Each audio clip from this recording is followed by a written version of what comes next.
জালেমের জন্য সবচেয়ে বেশি ধিক্কার, সবচেয়ে বেশি শাস্তি দুনিয়াতে এবং আখেরাতে পরকালেও। এজন্য আমাদেরকে মাজলুম হওয়া ভালো, জালেম হওয়া কখনোই ভালো নয়। কখনোই আল্লাহ তাআলা জালেমের পক্ষে ছিলেন না। অতীতীয় বিভিন্ন নবী রাসূলদের জীবনে আমরা অলরেডি পড়ে যাচ্ছি, আমরা দেখছি কোন জালেমদেরকে আল্লাহ তাআলা ছেড়ে দেননি। কোন শাসক জালেম হয়ে থাকলে, কোন সরকার জালেম হয়ে থাকলে, কোন নবীর বিরুদ্ধে জালেম হয়ে থাকলে প্রত্যেকের বিচার আল্লাহ তাআলা করেছেন। নমরুদের বিচার করেছেন, কারুনের বিচার করেছেন, হামানের বিচার করেছেন, আবু জেহেলের বিচার করেছেন, উতবা, শায়বা, মুগীরা, নমরুদ সহ যারা জালেমগিরি করেছেন, আল্লাহ তাআলা এক এক গোষ্ঠীকে, এক এক জাতিকে, এক একজনকে এক এক শাস্তি দিয়ে পৃথিবী থেকে বিতাড়ন করে দিয়েছেন। সেই আল্লাহ তাআলা এখনো আছেন না নাই? পবিত্র কোরআনুল হাকিমের সূরাতুন নাহলের 90 নম্বর আয়াতে আমার রব বলেছেন, ইন্নাল্লাহা ইয়া'মুরু বিল আদলি ওয়াল ইহসান ওয়া ইতা'i যিল কুরবা ওয়া ইয়ানহা আনিল ফাহশাই ওয়াল মুনকারি ওয়াল বাগই ইয়া'iযুকুম লা'আল্লাকুম তাযাক্কারুন। আল্লাহ সুবহানাহু ওয়া তাআলা আমাদেরকে ন্যায়পরায়ণতার নির্দেশ দিয়েছেন, সদাচরের নির্দেশ দিয়েছেন, আত্মীয় স্বজনের দানের নির্দেশ প্রদান আল্লাহ তাআলা করেছেন। একই সাথে অশ্লীলতা, অসৎকার্য এবং সীমালঙ্ঘন করা থেকেও আল্লাহ তাআলা আমাদেরকে নিষেধ প্রদান করেছেন। সম্মানিত উপস্থিতি, এছাড়াও সূরাতুল মায়েদার 8 নম্বর আয়াতে আল্লাহ তাআলা বলেছেন, ই'দিলু হুয়া আকরাবু লিত্তাকওয়া। আল্লাহ তাআলা আমাদেরকে আদালত করতে বলেছেন, ইনসাফ করতে বলেছেন, মানুষের মাঝে ন্যায় প্রতিষ্ঠা করতে বলেছেন। আমরা আমাদের জীবনে প্রত্যেকেই প্রত্যেকের জায়গা থেকে যে যেখানে আছি, যে যেভাবে আছি, যদি আমি বাবা হয়ে থাকি তাহলে আমি আমার সন্তানদের মাঝে ন্যায় প্রতিষ্ঠা করব। আমার যদি একাধিক স্ত্রী থেকে থাকে আমি তাদের মাঝে ইনসাফ কায়েম করব। আমার যদি একাধিক ভাই বোন থাকে তাদের মাঝে আমি ইনসাফ করব। আমার যদি বাবা মা দুইজনই জীবিত থেকে থাকেন দুজনের মধ্যে ইনসাফ করতে হবে। মাকে বেশি ভালোবাসা, বাবাকে কম করা, বাবাকে বেশি ভালোবাসা, মাকে কম করা, দুই বোন, এক বোনকে দেখতে যাওয়া, খোঁজ খবর নেওয়া, আরেকজনের সাথে দ্বিমত পোষণ করা, একাধিক ভাই রয়েছেন তাদের সাথে সদাচরণ না করা, একাধিক সন্তান রয়েছে, কাউকে আপনি ইঞ্জিনিয়ার বানাচ্ছেন, ডক্টর বানাচ্ছেন, আর কাউকে মাদ্রাসায় দিয়ে রেখেছেন, কাউকে কলেজে দিয়ে রেখেছেন, কাউকে লেখাপড়া দূর রেখে ব্যবসা বাণিজ্যে দিয়ে দিয়েছেন। এই যে সন্তানদের মাঝে এত বিশাল তফাৎ করলেন, কারো থেকে ইনকাম খাচ্ছেন, কারো জন্য মাসে 1000 টাকা ব্যয় করে লেখাপড়া করাচ্ছেন, কারো পিছনে মাসে 5000 টাকা ব্যয় করে লেখাপড়া করাচ্ছেন, আপনি সন্তানদের মাঝে ইনসাফ করতে পারলেন না। ইনসাফের কথা আল্লাহ বলেছেন, ই'দিলু হুয়া আকরাবু লিত্তাকওয়া। একজন খোদাভীতি মানুষ কখনোই তিনি সীমালঙ্ঘন করতে পারেন না, ন্যায় বিচারের বহির্ভূত কাজ করতে পারেন না। এটা যেভাবে আমি আপনাকে বোঝালাম, আমি আমাদের সকলকে বললাম, একই সাথে এই দায়িত্বটা, ইনসাফ কায়েমটা আমাদের সমাজের মেম্বার সাহেবের রয়েছে, চেয়ারম্যানের মধ্যে রয়েছে, এমপি মহোদয়ের মধ্যে রয়েছে, রাষ্ট্রপতির কাছে রয়েছে, প্রধানমন্ত্রীর কাছে রয়েছে, সকলের কাছে রয়েছে। ই'দিলু হুয়া আকরাবু লিত্তাকওয়া। এই আয়াতের অনুসারী আমরা সবাই, আমিও বাদ নই, মেম্বার সাহেবও বাদ নেই, পার্লামেন্ট মেম্বার তিনিও বাদ নহে। এই জায়গা থেকে আল্লাহ বলেছেন, ইন্নাল্লাহা ইয়া'মুরু বিল আদলি ওয়াল ইহসান। আল্লাহ তাআলা আমাদেরকে আদল করতে বলেছেন, ইহসান করতে বলেছেন, নির্দেশ প্রদান করেছেন। এছাড়াও আল্লাহ তাআলা সূরাতুন নিসা-এর 58 নম্বর আয়াতে আরো বলেছেন, ওয়া ইযা হাকামতুম বাইনান নাসি আন তাহকুমু বিল আদল। আল্লাহ বলেছেন, যখন তোমরা বিচার কার্য পরিচালনা করবে, যখন আমরা বিচার কার্য পরিচালনা করব, তখন যেন ন্যায় নীতিটা মাথায় রাখা হয়।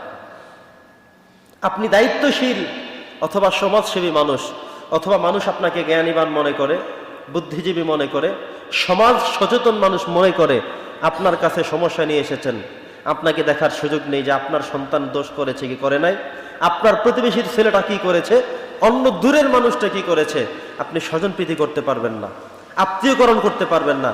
আপনাকে করতে হবে ই'দিলু হুয়া আকরাবু লিত্তাকওয়া ওয়া ইযা হাকামতুম বাইনান নাসি আন তাহকুমু বিল আদল। আপনাকে ইনসাফের দৃষ্টিতে কাজ করতে হবে।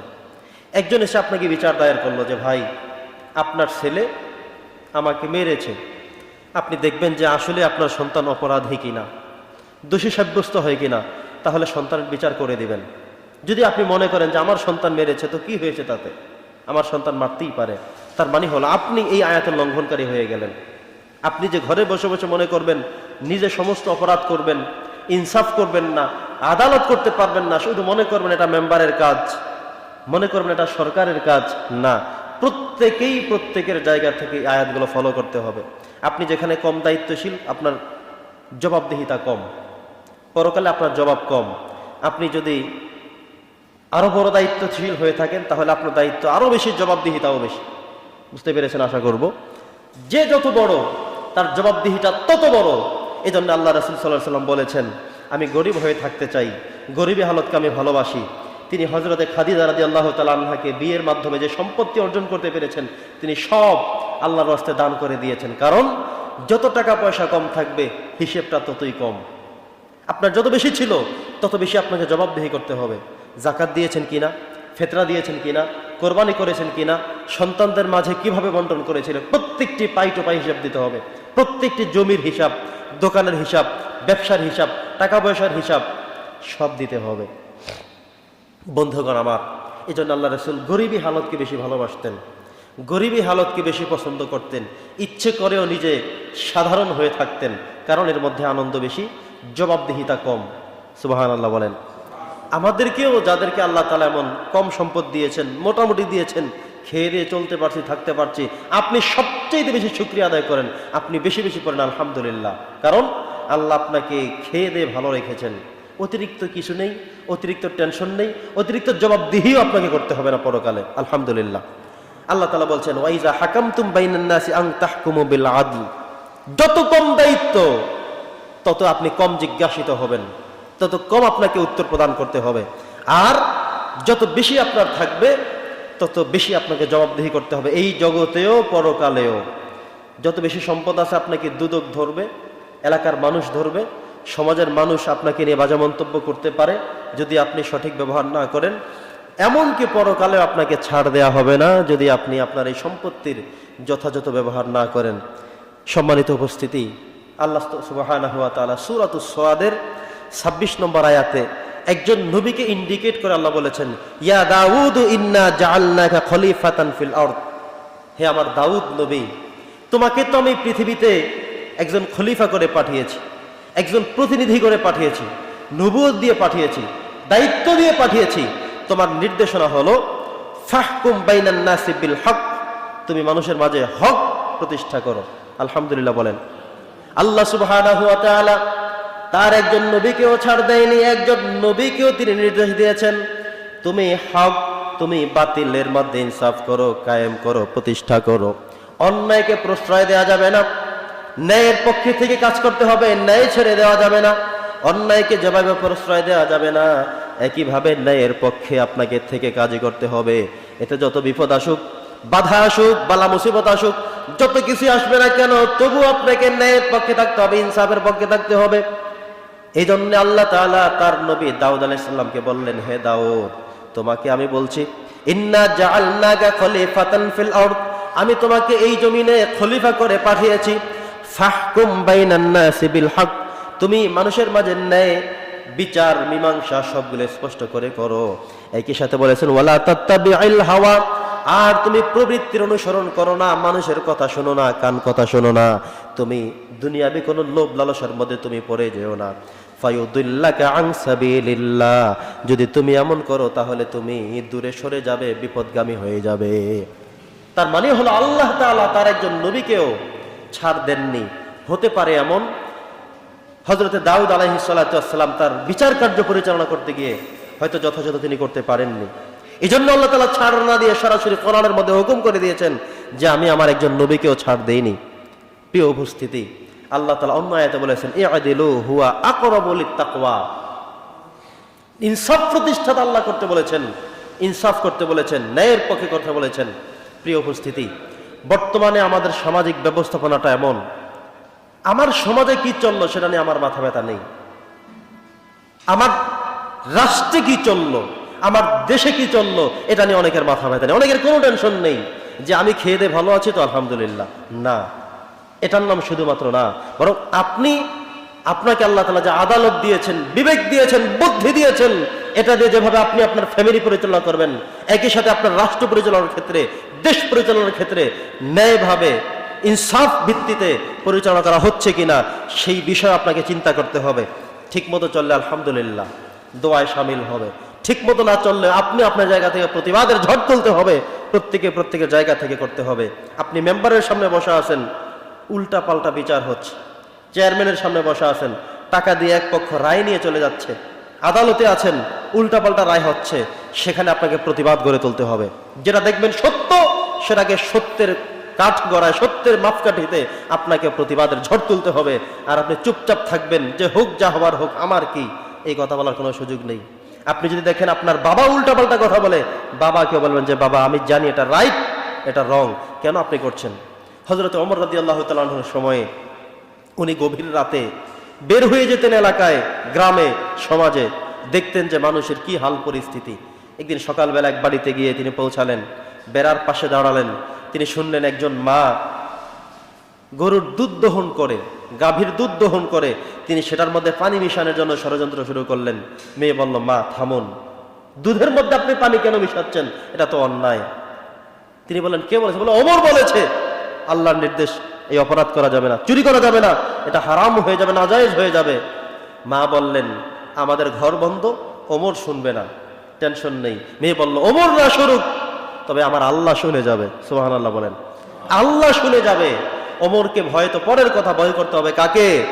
আল্লাহ তাআলাকে ভয় করতে হবে। অতএব আল্লাহ তাআলার ভয়ে এই মেয়ে তার মাকে দুধের সাথে পানি মিশ্রিত করতে দেয়নি। কিছুক্ষণ পর ওমর রাদিয়াল্লাহু তাআলা সামনে গিয়ে সালাম প্রদান করে ঘরে প্রবেশ করে বললেন যে এই ঘটনা হচ্ছিল ঘরের মধ্যে, এবং ওমর রাদিয়াল্লাহু এই মেয়ের এই সততা দেখে, ইনসাফ দেখে, ন্যায় নিষ্ঠা দেখে সিদ্ধান্ত গ্রহণ করে তার ছেলেকে বললেন, তোমার জন্য আমি মেয়ে পছন্দ করেছি, যে ইনসাফের উপর প্রতিষ্ঠিত, ন্যায়ের উপরে প্রতিষ্ঠিত, সেই মেয়েকে তোমার বিয়ে করা লাগবে। সুবহানাল্লাহ। তিনি ঠিক তাই বাস্তবায়ন করলেন। কার মেয়ে সেটা দেখার বিষয় না, বরং এই মেয়ে আল্লাহকে ভয় করে, মন থেকে করে। যেখানে ওমরকে দেখা যাচ্ছিল না, যেখানে ওমরের হুকুমাত কায়েম না করলে কোনো সমস্যা থাকতো না, তবুও মেয়ে তার মাকে বাধা দিয়ে রেখেছিল, বলেছিল যে এখানে কাজ করা যাবে না। ওমর দেখতে না পারে, কিন্তু আমার আল্লাহ তো তাকিয়ে আছেন, তার চক্ষু, তার দৃষ্টির বাহিরে কোনো কাজ করা আমাদের পক্ষে সম্ভব নহে। বন্ধুগণ আমার, তো আপনি যখন বিচার কার্য করবেন, যেখানে থাকবেন, যেভাবে থাকবেন, আপনার ইনসাফ থাকতে হবে ভিতরে। আপনি যদি সন্তান হয়ে থাকেন, আপনার মা যদি মিথ্যা বলে, উল্টা বলে, রং বলে, তাকে সেটা শুধরে দিবেন, বাতলে দিবেন, বলবেন, চুপ থাকার সুযোগ নেই। বাবা করলে তাকেও বলবেন, আপনার সমাজের মানুষ করলে সেখানেও প্রতিবাদী হয়ে উঠবেন, আপনার রাষ্ট্র করলে রাষ্ট্রকেও ছাড় দেওয়ার কোনো সুযোগ নেই। সম্মানিত উপস্থিতি, আমাদের দেশের বর্তমান একটি সবচেয়ে বিপদকালীন সময় চলছে, সবচেয়ে বড় সাংকেতিক চিহ্নের একটি সময় চলছে। এই সময়ের জন্য আমাদের প্রত্যেকের যার যার জায়গা থেকে রব্বে কারীমের দরবারে আমাদের দোয়া করা সবচেয়ে বেশি জরুরি। আমরা দোয়া করছি, আল্লাহ যেন আমাদের দেশের অবস্থা শান্ত করে দেন। যেভাবে হলে আর কোনো মায়ের বুক, মায়ের কোল খালি হবে না, এভাবে যেন আল্লাহ তাআলা আমাদের রাষ্ট্রকে কবুল করেন। আমাদের যে পরিমাণ অর্থনৈতিক ক্ষয়ক্ষতি হয়েছে, জনশক্তি ক্ষতিগ্রস্ত হয়েছে, ছাত্র সমাজ ক্ষতি হয়েছে, আরও যারা বিভিন্নভাবে আহত, নিহত, বিভিন্ন সমস্যা হয়েছে, আমরা দোয়া করি আল্লাহ তাআলা যেন খুব অচিরেই আমাদের সরকার এবং জনগণের মাঝে সুন্দর একটি সুসম্পর্ক করার মধ্য দিয়ে আমাদের এই পরিবেশ, আমাদের এই সমাজ, আমাদের রাষ্ট্র যেন যেভাবে চলছিল সুন্দরভাবে, এভাবে যেন সুন্দরভাবে করেন। আল্লাহ তাআলা এই পৃথিবীতে কোনো জালেমকে কখনোই ছেড়ে দেন নাই, এখনো ছেড়ে দেবেন না। কিয়ামত পর্যন্ত জালেমদের কোনো আস্তানা পৃথিবীতে আল্লাহ তাআলা রাখবেন না। আপনি যদি জালেম হয়ে থাকেন, যেই জালেম হন, যখনই জালেম হন, আপনি মনে রাখতে হবে এই দুনিয়াতে বিচার না হলেও পরকালে, আদালতে, আখিরাতে আল্লাহর কাঠগড়ে আপনাকে দাঁড়াতেই হবে, বিচারের হিসাব আপনাকে দিতেই হবে। এজন্যে যে যেখানে আছি, যে যেভাবে আছি, শুরু থেকে আমি বলে আসছিলাম, ভূমিকা থেকে টেনেছিলাম, আপনি একজন বাবা হয়েও জালেম হতে পারেন যদি সন্তানদের মাঝে ইনসাফ করতে না পারেন। আপনি একজন বড় ভাই হয়েও, আপনি একজন শুধু ভাই হয়েও বোনদের মাঝে ইনসাফ না করার কারণে আপনি জালেম হতে পারেন। আপনি বড় ভাই হওয়া সত্ত্বে ছোট ভাইদেরকে সম্পদ ভাগাভাগির ক্ষেত্রে উল্টাপাল্টা করে আপনিও জালেম হতে পারেন, আপনাকেও ছাড় দেওয়া হবে না। একজন সামাজিক দায়িত্বশীল মানুষ, একজন ব্যবসায়ী মানুষ, একজন দায়িত্বপরায়ণ উপরস্থ মানুষ, প্রত্যেকের জায়গা থেকে জালেম শব্দটা সবচেয়ে কঠিন, সবচেয়ে ভয়ঙ্কর। আল্লাহ বলছেন, যার উপরে জুলুম করা হবে, যিনি জুলুম করবেন আর যিনি মাজলুম হবেন, এই দুজনের মাঝে একটা বিশাল পার্থক্য। মাজলুম ব্যক্তি যদি হাত তুলেই শুধুমাত্র আল্লাহর কাছে ফরিয়াদ জানায়, আল্লাহ তাআলা বলছেন এই মাজলুমের মাঝে আমি আল্লাহর মাঝে কোনো পর্দা থাকে না, সাথে সাথে অ্যাটাক হয়ে যায়, দোয়া কবুল হয়ে যায়। জন্য মাজলুম কে ভয় করতে হবে। একজন জালেম কখনো তিনি নিরাপদে পার পেয়ে যেতে পারবে না, এই পৃথিবীতেও না, পরকালেও না। আল্লাহ বলছেন জালেমের জন্য সবচেয়ে বেশি ধিক্কার, সবচেয়ে বেশি শাস্তি দুনিয়াতে এবং আখেরাতে, পরকালেও। এজন্য আমাদেরকে মাজলুম হওয়া ভালো, জালেম হওয়া কখনোই ভালো নয়। কখনোই আল্লাহ তাআলা জালেমের পক্ষে ছিলেন না। অতীতীয় বিভিন্ন নবী রাসূলদের জীবনে আমরা অলরেডি পড়ে যাচ্ছি, আমরা দেখছি কোন জালেমদেরকে আল্লাহ তাআলা ছেড়ে দেননি। কোন শাসক জালেম হয়ে থাকলে, কোন সরকার জালেম হয়ে থাকলে, কোন নবীর বিরুদ্ধে জালেম হয়ে থাকলে প্রত্যেকের বিচার আল্লাহ তাআলা করেছেন। নমরুদের বিচার করেছেন, কারুনের বিচার করেছেন, হামানের বিচার করেছেন, আবু জেহেলের বিচার করেছেন, উতবা, শায়বা, মুগীরা, নমরুদ সহ যারা বিভিন্ন নবী রাসূলদের বিরুদ্ধে যারা খেটেছেন, যারা জালেমগিরি করেছেন, আল্লাহ তাআলা এক এক গোষ্ঠীকে, এক এক জাতিকে, এক একজনকে এক এক শাস্তি দিয়ে পৃথিবী থেকে বিতাড়ন করে দিয়েছেন। সেই আল্লাহ তাআলা এখনো আছেন না নাই? কথা বলেন, আছেন? আল্লাহ তাআলা যেই শক্তি নিয়ে, পাওয়ার নিয়ে অতীতে ছিলেন, তিনি এখনো সেভাবেই আছেন, ভবিষ্যতে তিনি সেভাবেও থাকবেন। তিনি কখনো দেখান, কখনো দেখান না। কখনো তিনি মানুষকে ক্ষমা করে দেন, মাফ করে দেন, কখনো তিনি কারো কোনো দোয়া কিছুই শুনেন না। ফেরাউন যখন পানির নিচে ডুবে আর বলে আমানতু বিরব্বি মূসা, আমি মূসা আল্লাহর প্রতি আবার ঈমান আনলাম, আল্লাহ বলছে এখন আর কাজ হবে না, টাইম ইজ আপ, টাইম শেষ হয়ে গেছে, এখন আর সুযোগ নেই। সম্মানিত উপস্থিতি, আমরা আমাদের প্রত্যেকের জায়গা থেকে যে যেখানে আছে আমরা যেন জালেম না হই, আমরা যেন জুলুম না করি, আমরা যেন মাজলুমের ফরিয়াদ আমার উপরে আসবে, আমি জালেমের কাতারভুক্ত হয়ে যাব, আমি কঠিন শাস্তি দুনিয়া আখেরাতে পাবো, এ কথা, এ কাজ যেন আমরা কখনোই না করি। পাশাপাশি যারা জালেমগিরি করবে, যারা জুলুম করবে, হোক সে আমার বাবা, হোক সে আমার মা, হোক সে আমার মেম্বার, হোক সে আমার চেয়ারম্যান, হোক সে আমার রাষ্ট্রপ্রধান, হোক সে আমার দেশের হত্যাকর্তা, যে কেউ, এর প্রত্যেকের ব্যাপারেই আল্লাহ তাআলা ওয়াকিফাল রয়েছেন। চূড়ান্ত বিচারের দিবসে আল্লাহ তাআলা প্রত্যেকেরই বিচার করবেন।